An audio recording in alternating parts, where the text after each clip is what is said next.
आषाढीवारी सोहळ्याच्या पार्श्वभूमीवर संबंधित विभागांनी सर्व कामं 5 जुलैपर्यंत पूर्ण करावीत अशा सूचना ऑनलाईन बैठकीत विधान परिषदेच्या उपसभापती डॉक्टर नीलम गोऱ्हे यांनी दिल्या।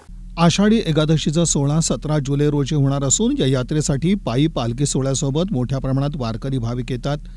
पालखी सोहळ्यासोबत येणाऱ्या वारकरी भाविकांना पालखी मार्गावर आणि तळांवर तसंच यात्रा कालावधीत पंढरपूर शहरात आणि परिसरात सर्व पायाभूत सुविधा उपलब्ध व्हाव्यात, तसेच त्यांना कोणतीही अडचण येऊ नये याची दक्षता घेऊन संबंधित विभागांनी सर्व कामं ही 5 जुलैपर्यंत पूर्ण करावीत अशा सूचना विधान परिषदेच्या उपसभापती डॉक्टर नीलम गोऱ्हे यांनी दिल्या।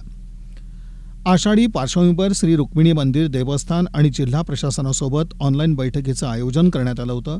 यावेळी विधान परिषदेच्या उपसभापती डॉक्टर गोऱ्हे यांनी सूचना दिल्या। या बैठकीस जिल्हाधिकारी कुमार आशीर्वाद, मुख्य कार्यकारी अधिकारी मनीषा आव्हाळे, जिल्हा पोलीस अधीक्षक शिरीष सरदेशपांडे, मंदिर समितीचे सहअध्यक्ष गहिनीनाथ महाराज औसेकर, प्रांताधिकारी सचिन इतापे यांच्यासह अधिकारी वर्गाची उपस्थिती होती।